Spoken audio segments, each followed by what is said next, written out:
Hello everyone, welcome to this series on the history of English literature. And in this video, we are going to discuss the 7th part on the novel in the interwar years. And this video's topic is autobiographical fiction and subjective narratives. First of all, introduction. The interwar period 1918 to 1939 was an era of intense psychological introspection and narrative experimentation. Alongside modernist fragmentation and realist social critique, a subtler genre flourished, the autobiographical novel, a hybrid form where lived experience merged with fictional artistry. Often episodic, these novels blended comedy, tragedy, and personal history to illuminate the fragmented consciousness of a generation caught between global catastrophes. This video explores the works of Christopher Isherwood, Richard Hughes, and Leopold Hamilton Myers, three distinct voices whose novels embody the complex interplay between personal experience, historical trauma, and narrative freedom.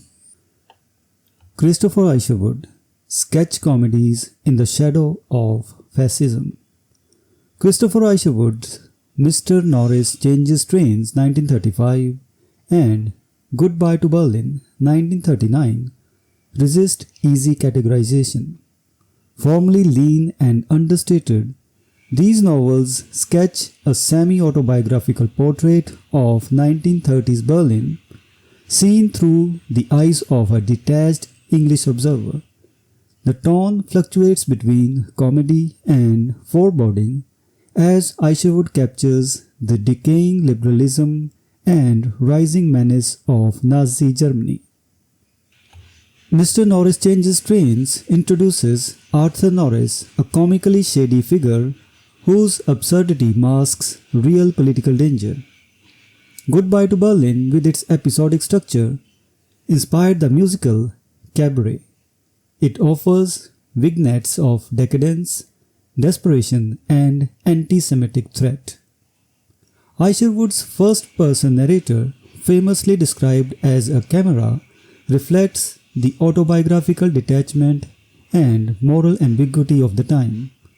His fiction is both witness and participant, capturing the slow collapse of civility in a society drifting toward horror.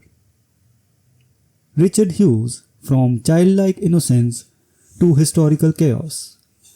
Richard Hughes, 1900 to 1976, carved a distinctive niche through his sparse but powerful output.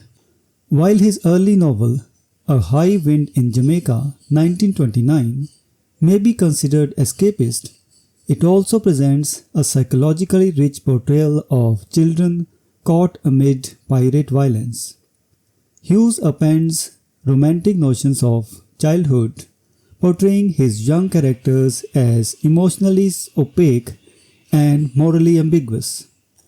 In Hazard, 1938, shifts tone, delivering a gripping, almost documentary-style account of a shipwreck during a hurricane. The Fox in the Attic, 1961, marks a return to German themes, portraying the political chaos of post-World War I Germany. Though written much later, it aligns thematically with Isherwood's Berlin novels.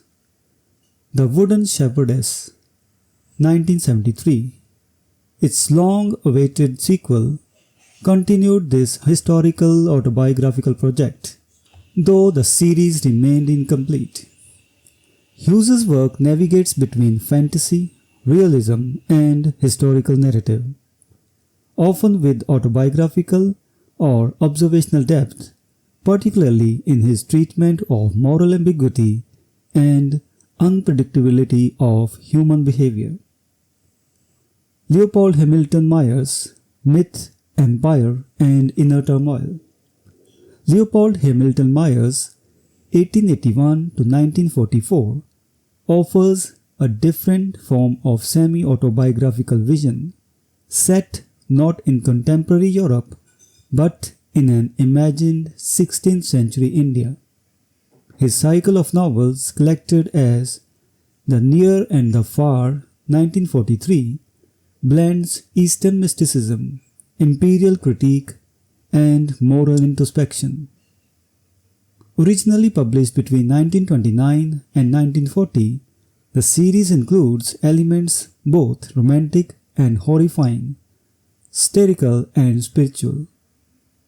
The imagined setting allowed Myers to explore philosophical and spiritual dilemmas, such as the corrupting force of insincerity versus overt evil. The narrative blends realism with allegory, projecting internal psychological conflict onto historical and cultural landscapes. Myers's work exemplifies a literary philosophy rooted in moral anxiety, offering a unique fusion of imperial allegory and spiritual quest. Conclusion: Memory, Self, and Political Imagination. The autobiographical novel during the interwar years was less about factual confession and more about subjective truth-telling.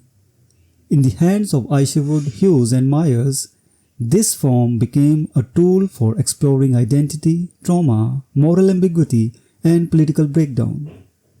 Whether through Berlin's nightclubs, A Ship in Peril, or an imagined India, these authors embedded their personal worldviews into expansive narratives that reflected the confusion and contradictions of their time. Their legacy lies in demonstrating how fiction, rooted in lived experience, can capture the invisible shifts of history and the internal chaos of the self. So, this was the discussion on the autobiographical fiction and subjective narratives in the novels in the interwar years. We will meet in the next video and discuss some other topic. Until then, goodbye and thank you.